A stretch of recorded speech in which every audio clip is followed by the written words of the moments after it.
Happy Wednesday, people. We made it. We're halfway through the week. Hope you guys have had a good first half of the week. In today's video, I'm going to be talking about the 5 things I wish I would have known before I turned 20 years old. Before I get into this video, though, be sure to like, comment, and subscribe. First thing that I wish I would have known when I turned 20 was that it's normal to feel lost. You're gonna feel lost. You know what I mean? Because your life, when you graduate high school, the things that you think you're going to do, the things that you think are going to be for you, 9 times out of 10 you're going to be wrong. Like your mind's going to change over time. You're just going to be like, when you get out of high school, like you're going to think that you're just going to be more interested in things that you didn't even know that you were interested in. You're going to be a step closer to your purpose. So, for example, when I got out of high school, I thought I'm going to go down the college route.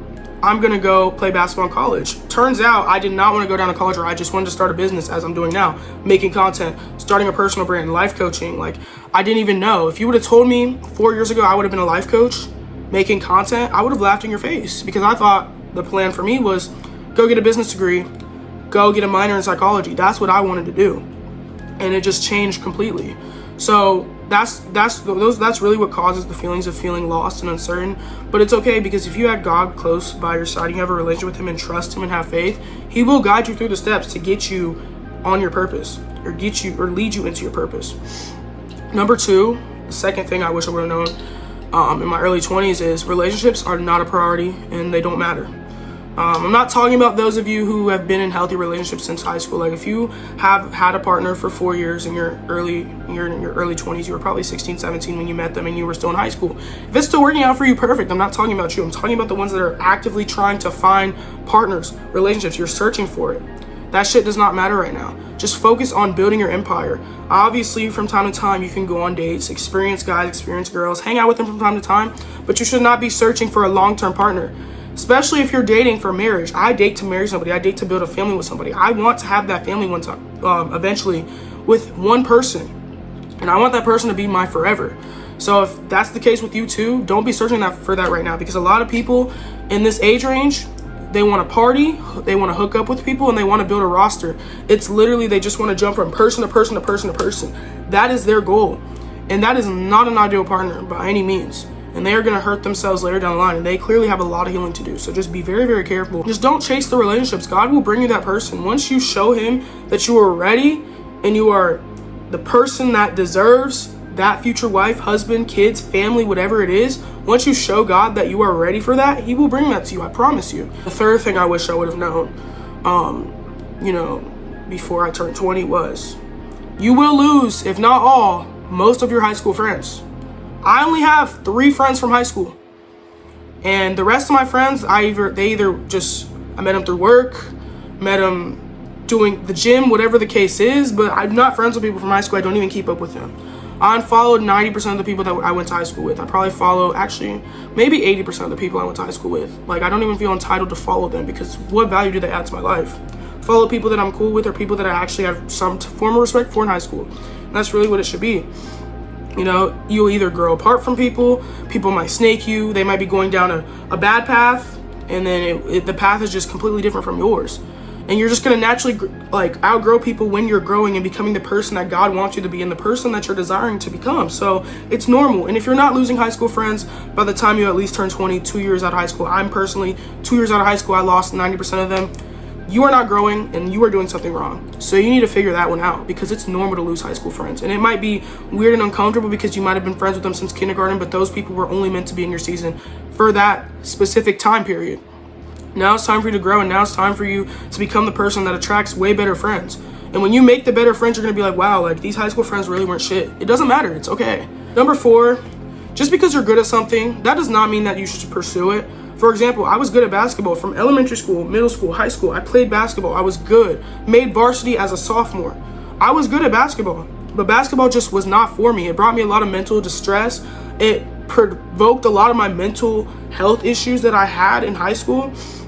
Caused me to get on antidepressants. The whole time I just needed to quit basketball and watch my surroundings. But you know what I mean? Like, I was good at it, which is why I stuck with it, even though I knew deep down it made me very unhappy. But I knew I was good at it. I was like, okay, well, free college for me. I could maybe go to the league, make a bunch of money.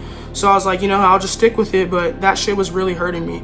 And, you know, even when I went to college, like I played in college, I played at a D1 JUCO school in Illinois, in the middle of nowhere. I didn't even last a semester. I hated it. It just wasn't for me. It brought me a lot of mental discomfort.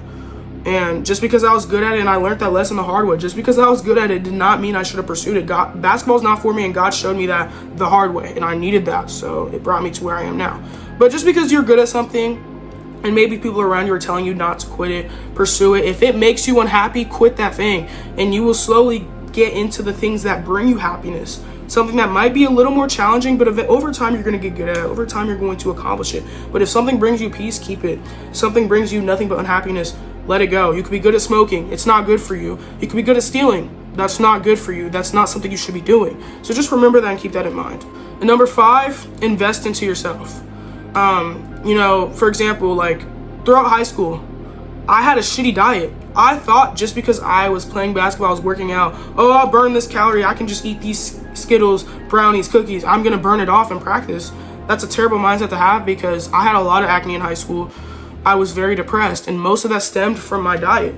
If I would have ate the better foods, the foods that actually built me up inside, I would have felt so much better. I would have been more happier. You know, throughout the last year and some change, I decided to change my diet. Skin's a lot more clear now. Obviously, I lost some weight. Obviously, my body's more toned than it was a year ago. Mental health is better. I'm not mentally foggy. I was in a state of depersonalization for the longest, and once I started to eat better, I was like, okay, well, this was clearly just from my diet, from the things that I was doing, smoking weed, smoking that nicotine every single day. Like, clearly it had something to do with what I was doing. You can control a lot of that. So invest into your health. Health is wealth. Not even just working out. Like, obviously work out, but pay close attention to the foods that you're putting into your body. And invest into your spirituality with God. You know, grow a relationship with God. Then that's the best decision that I've made throughout my whole entire late teenage years. I decided to grow my relationship with God, and God has blessed me in ways that so many ways that I couldn't even imagine, or never even would have thought that he would have blessed me, and removed me from a lot of toxic things, led me onto paths that I never knew that I could pursue, or led me into things that I never knew were for me, but they actually were. So just build a relationship with God. Trust God, because God will literally lead you and guide you and help you through things. As long as you have faith and as long as you're putting in the work, God got you. Investing into your education, invest into, you know, your career. Like, for example, you want to be a content creator, go get a camera, go get a phone. You want to build a business or something, you want to sell a product, go build a bunch of business cards, go throw them in a bunch of people's mailboxes, go make a social media page of it, market it, learn marketing, learn sales, learn these things.